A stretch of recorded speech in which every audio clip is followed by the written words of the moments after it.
नाज़रीन, एसएसयू सागर माहिया हिरा अब्बासी सब खां पहिरियों हलूं था हेडलाइंस की तरफ। Army chief general Qamar Javed Bajwa सदर आरिफ अलवी और वजीर आजम शहबाज शरीफ से अलविदाई मुलाकातों। Army chief general Qamar Javed Bajwa सदर हाउस में सदर और वजीर आजम से वजीर आजम हाउस में अलविदाई मुलाकातों कयूं। सदर आरिफ अलवी जनरल कमर जावेद बाजवा की दिफाई शोबे में खिदमतुन के सारायो। अगूणे सदर आसिफ अली ज़रदारी और MQM पाकिस्तान के वफ़द विच में मुलाकात की अंदरूनी कहानी सामू अची वई।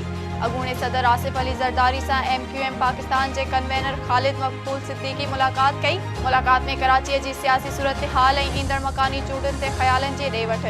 ज़रियन जो चवण है तो आसिफ ज़रदारी और MQM के वफ़द विच में मुलाकात में सेनेट में इम्कानी बेएतमादी वारी रिथ ते भी गौर किया वयो।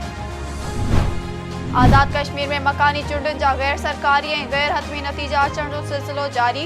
मुज़फ़राबाद डिवीजन में PTI के शिकस्त। नून लीग मैदान मारे वरतो। पीपल्स पार्टी की भी बेहतरीन कारकर्दगी रही। नीलम झेलम वैली मुज़फ़राबाद के 3 ज़िलन के यूनियन काउंसिल्स ते तहरीक इंसाफ 74 मां 33 सीटूं बुहारे वरतियूं। पीपल्स पार्टी 23 सीटूं खटियूं। कश्मीर थाने की हद में हथियारबंदन हथा अगवा थी वयल गौसपुर वासी 3 मग़वियन के पुलिस राजोनी कोशिश जरिए बाजियाब कराए वरतो। पुलिस नौजवान लाल बख्श ओगाही, खलील ओगाही और अनवर ओगाही के बाजियाब कराए वारिसन हवाले करे छड़ियो। 13 मग़वी इन वक्त भी धाड़ेलन के कब्जे में आहिनि। नाज़रीन, ही हुई इन वक्त जो हेडलाइंस। वधिक तफ़सीली खबरूं ॾिसंदा असांजे YouTube चैनल ते। असांजे YouTube चैनल के लाइक और सब्सक्राइब करण न विसारींदा।